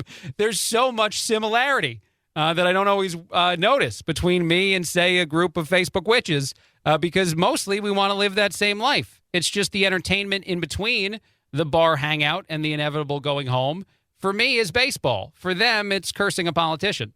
But really, we're more alike than we know, is the way I'm going to end this topic. And I think that hopefully that means that they don't curse me. All right, I'm going to move on. More Americans took on holiday debt this season. The average person owes $1,249. People overspent for a variety of reasons, they're saying. But obviously the biggest, the most impactful of the ways in which you could probably be looking back now on the spending, if you're done, or if you're still planning some other kind of, additional celebration of New Year's Eve. But when you look back at all of it, you might have sticker shock because of inflation. For so many of us, I think that it becomes the question of how do you not provide whatever the level of experience is that you were capable of in previous years for yourself, for your family, for your loved ones, even though it's obviously much more difficult to do that this year. I think for a lot, myself included, you wind up in that weird place of, okay, I know that this is obviously a different financial time, but I don't want the people I care about most, if I think I'm capable of doing this, to really have that much worse of a holiday. Actually, I would almost argue the exact opposite kind of takes hold at a season like this, because of the last 2 years with all the ups and downs emotionally, or however you want to say it, in our society. I imagine a whole lot of people in our country were encouraged or even motivated to go above and beyond a normal celebration this year. Because even more so than last year, I think everyone was even more comfortable going out and being out and celebrating the holiday the way that we used to. I think a lot of us were in that boat. And so because of that, along with the motivation, to really get back to the times that we've all, I think for the most part, people have probably been living their lives normally for quite a while now. But just to kind of cap it off 2021 and feel good about the coming year, we probably even more so went above and beyond. And then you look back and you're like, holy crap, everything costs more. This is obviously going to be even more challenging than that. But I guess if I'm being a responsible broadcaster who knows that finances are important, I would tell you that you certainly should always live within your means and do whatever you can to never exceed them, as anyone should tell you. I guess all I'm saying is that if this was the year that maybe you hit the budget harder than you planned on, I guess I can make sense of it. Just me personally. And that's why also I've never tried to be a banker of any kind. I should say that. I mentioned sometimes I'm not a doctor. You don't need to trust my medical opinion. Certainly not a financial advisor. That's not the role I'm trying to provide for you here on the radio. And if you do follow my advice, I assume you would regret it in that world. But just one last time, the average American spent a lot this holiday season. So I guess the better way to say it is that if that was you, you're not alone. Quick break. Craig Collins filling in on the Chad Benson Show.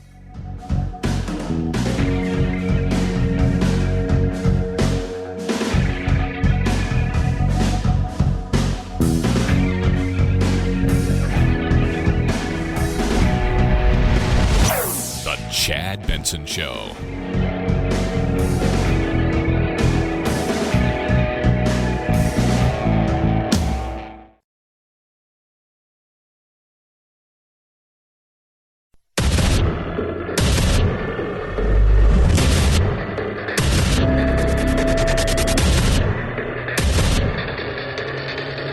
Independent thoughts, independent life. This is Chad Benson. This is the Chad Benson Show. My name is Craig Collins filling in. Chad will be back after the holidays. Much-deserved vacation from the news of the day for Chad, I assume. Lots and lots of things going on in the world, and yet I am still very much amused by the continued, and this could be public, private, all the different versions of it, communication or lack thereof between Bill Belichick and Tom Brady. That was a long, labored way to get here. Belichick was asked a question by a reporter that had no interest in football on Sunday. This was after the Patriots lost to the Bills, a significant loss as far as their playoff hopes are concerned and the playoff picture is concerned. And yet the reporter not deterred. She was like, now's the time. I'm asking the question. It's the holiday season. Notably grumpy, angry, anti at times interview Bill Belichick. He'll field this great. Hi, football aside, sorry, but I'm doing a story about New Year's resolutions, and I was just wondering if you had any you wanted to share with your fans and our readers. Yeah, no, not right now. No. Okay, thanks. Maybe next week. If I would change anything, it's that you're here in this room asking me questions like that. Tom Brady got to react to this recently, too. I love the fact that he was asked about it and that he finds it so amusing. What do you think of that, Tom? I want to be as brave and courageous as she was. Asking that question to Coach Belichick after a loss. That's what I want for the new year. Yeah, that's what I want too. Happy holidays to us all involved. To walk into any room and be confident enough that you can know you're going to have a bad result to a question and ask it anyway. In other news, I thought this was pretty interesting as far as just, I guess, social media reactions to everything going on in the last 24 hours regarding the CDC and whatnot is concerned. A very notable op-ed writer for the Washington Post, her name is Jennifer Rubin, is arguing that the latest form of COVID, Omicron, is not that deadly, that it doesn't cause severe illness. All things I agree with. Like, she's saying things that have value to me, and she's even quoting the president, President Biden, in some of this stuff. However, a lot of social media had remembered all the other things that Rubin had said pretty much the rest of the time that we were dealing with the pandemic, and a lot of them are very different things. Constantly questioning Ron DeSantis specifically, going after a lot of the talking points that would exist on the, I guess, right side of the equation, or the right side. And I don't mean right and wrong. I mean left and right. You knew that. I just decided to explain it anyway. She went after people like Trump. She went after radio hosts, everybody that she could, in just, saying those things and attacking those who doubted any of this at any point, or even just the way in which we handled things. Essentially, like many people, Rubin was a person who only had one answer to every conversation that had to deal with the pandemic and coronavirus. We need to protect ourselves at all costs, and nothing else matters, and everyone else needs to shut up, because if you say anything that disagrees with me, you're a danger to society. Now, all of a sudden, even she is apparently capable of questioning whether or not we need to keep going down that road. And as I said, a lot of people on social media are not having that. And maybe that's the good thing. If I had to find some silver lining to, the way in which we all live digital lives a lot today, is that it's pretty easy to go back and look at some of the things that people have said in the world of hot take, when that hot take is so wildly different just a short time later. In other news, there is now already the whispers. And granted, I guess this is somewhat created by one podcaster who doesn't seem to desire to be all that political. Although I know at times he's thought of as someone, this is Joe Rogan, that might lean to the right, or maybe on certain issues might lean to the left. It's his fault to start, and now I guess even some, more right-leaning outlets are talking about it. But it's only a matter of time for us to continue discussing the 2024 presidential election, which has got to feel great if you're Joe Biden right now, because he's not in that picture. I don't think he's in that picture for Democrats, for Republicans, for independent voters, for himself. I don't think anyone wants to see that happen. And I don't think that Kamala Harris, the heir apparent, is someone that makes any sense either. And that actually leads to this. So this is Matt Schlapp reacting to the story that was Joe Rogan first floating it out there now back into the ether. Is Michelle Obama the inevitable candidate on the Democratic side if she accepts it, because she resisted it last time around? And is she really the only viable name on that side of the aisle that could actually succeed in challenging someone like Donald Trump or even Ron DeSantis, depending on who emerges? And I assume it would be Trump, but we don't know, I guess. But we'll see, because right now already you have some on the conservative side being somewhat afraid of Michelle Obama. So let's play this game for a second, way ahead of the curve, 2024. When you look at where Joe Biden is right now, A, can he run? Would he run? And B, what kind of matchup are you looking at? Yeah, so it's very interesting with the identity politics of the Democratic Party, this new socialist Democratic Party. I mean, I look at Joe Biden. I don't know him personally. He sure doesn't seem like he's physically or mentally up to another presidential race, unless they can do one of these pseudo-presidential races where he stays in his basement with Hunter and everybody can vote as many times as they want through the mail. But I don't see that happening again. So now you have the identity politics of picking Kamala Harris. Why? Well, she's a woman. She's a woman of color. She comes from California. She's very left-wing. Now they have this problem of, oh, my God, they've gotten to see Kamala Harris, and she's terrible. I mean, where is she, on planet Mars during all of this? I mean, they don't put her out at all because she's not able to connect to the American people. So if they're going to replace Kamala Harris, they got to look to the identity politics. And I have to say, Michelle Obama fits that type of thinking. Another woman of color who's obviously got good poll numbers. It's a very interesting idea. Now, honestly, we're way too early on in the process to start thinking this way, but I imagine that what happens in the midterm elections is a resounding win by Republicans. I think that a lot, and you see it all the time in this sort of thing in the world of politics, where once one side gets into the position of president, then you see the backlash because so many people will be dissatisfied with how politicians are doing their jobs, that they will do their best to voice their opinion, certainly on the side of the aisle that's not in the White House, to make sure that the checks and balances are significant there.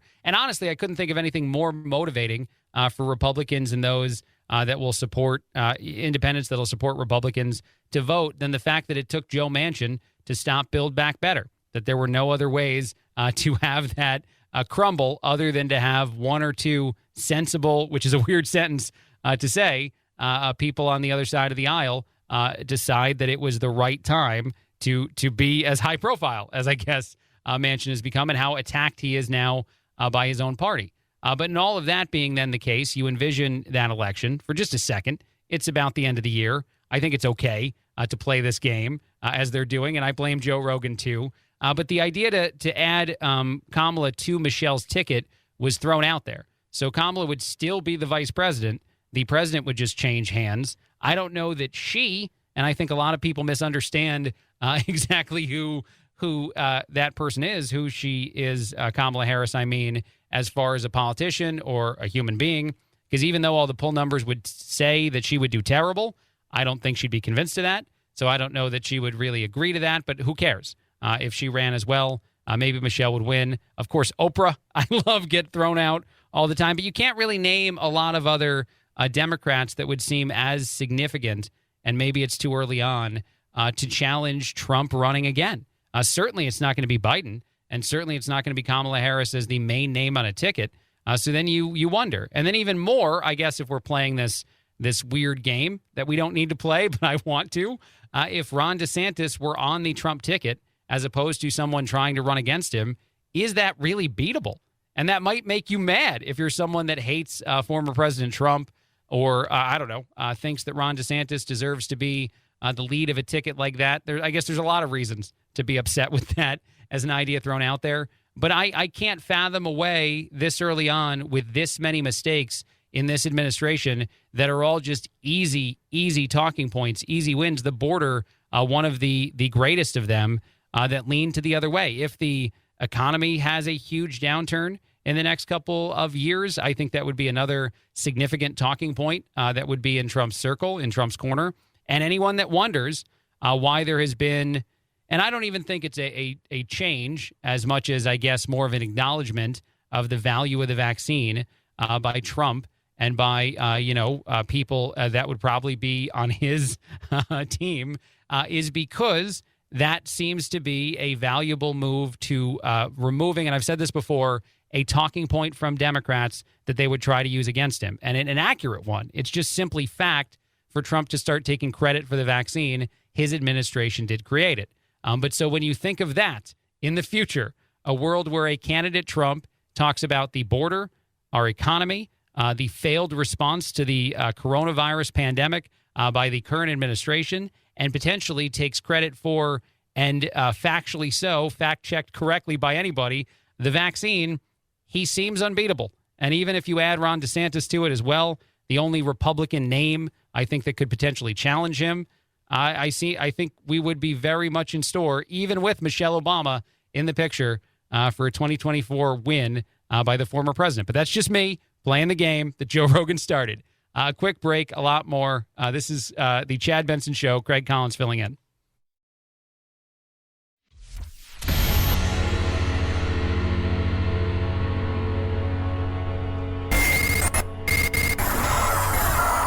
No fake outrage here, just the real thing. The Chad Benson Show. This is the Chad Benson Show. My name is Craig Collins filling in. Thrilled to have you with us, and happy holidays to all as we get closer and closer to New Year's Eve. Just a few quick things I saw out there in the world, one of which I can't get over because it makes me feel terrible about my own level of physical fitness. But let me save that one. Before I get to that one, let's do something else first. Let's talk about this story. The CDC overestimating the amount of Omicron cases in our country by 200%. Sometimes there's just, simple examples of how we're still pretty confused in this society and might not, know everything the way we behave like we do. And other times there's this, which is just, shockingly a demonstration of that same thing. The agency had reported that 73% of COVID-19 cases were Omicron cases. This was back in the middle of December that they were reporting those cases as being Omicron. They have revised that total down from 73 to 22.5. And the reason why, it says here, and I only laugh because of how shocking that is, the reason why is that they just make assumptions. Apparently, in the world of deciding which variant of coronavirus is infecting people in a lot of the country, they don't sequence it. They don't run it. They don't check to see what it is. So they were just guessing, and they guessed really badly. 22%, 22.5 is the actual number now, and not 73. This isn't to scare you. Apparently, according to the latest estimate, which I don't know how I even say this and pretend that it could be accurate. 58.6% of cases more recently in December are Omicron, which means that it is now the most prevalent form of COVID in our country. But they would have been wrong by at least a couple weeks. And I just don't even know. Sometimes you wonder to yourself why you follow the advice of any of these organizations. This would certainly be one of those times. I'm not trying to stoke much fear. I'm just saying that is a miss as far as percentages go. You would not get a passing grade in math class if that's how you went. All right, let's move on.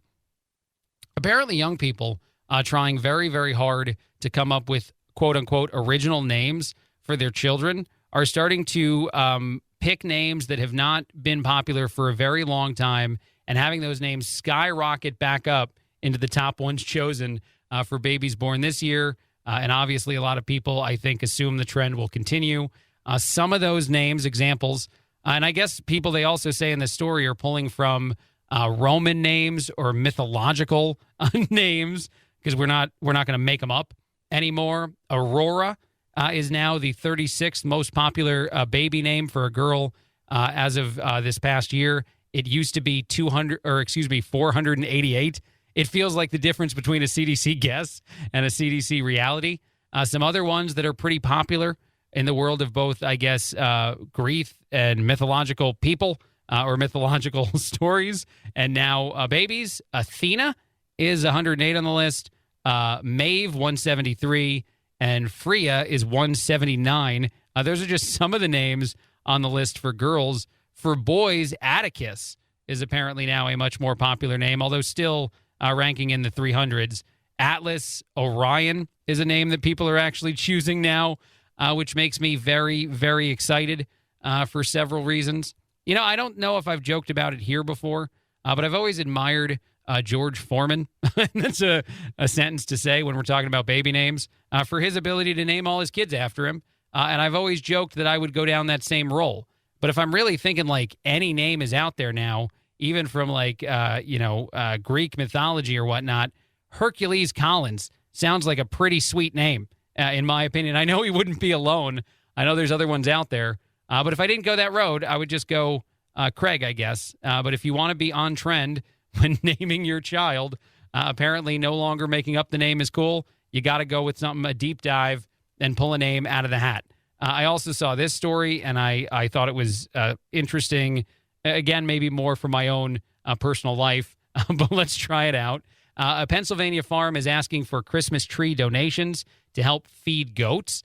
If you're going to be getting rid of your Christmas tree and you live around this farm in Pennsylvania, you can actually just donate it to them, the Bats Farm, and they will use it to feed goats. The reason I care at all about this is that it's always the argument in my house between my wife and I as to whether or not we get a real tree or a fake tree.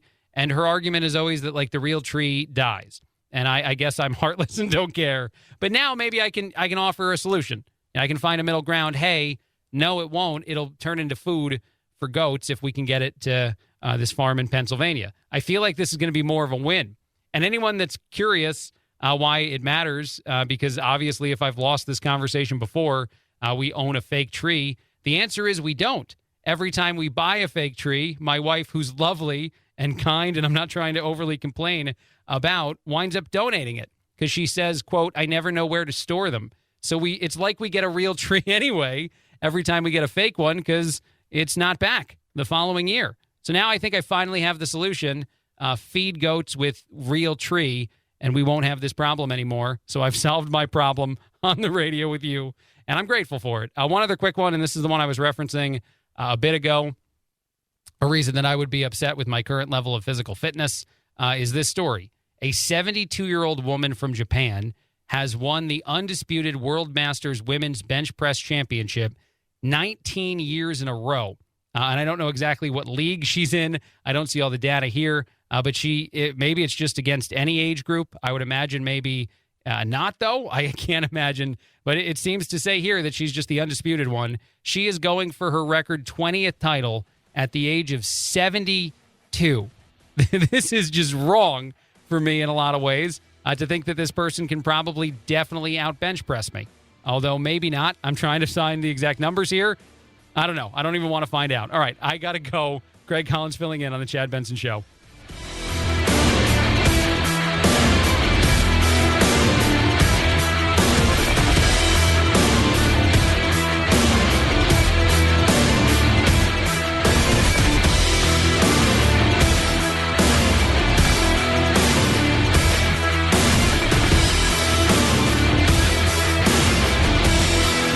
This is the Chad Benson Show.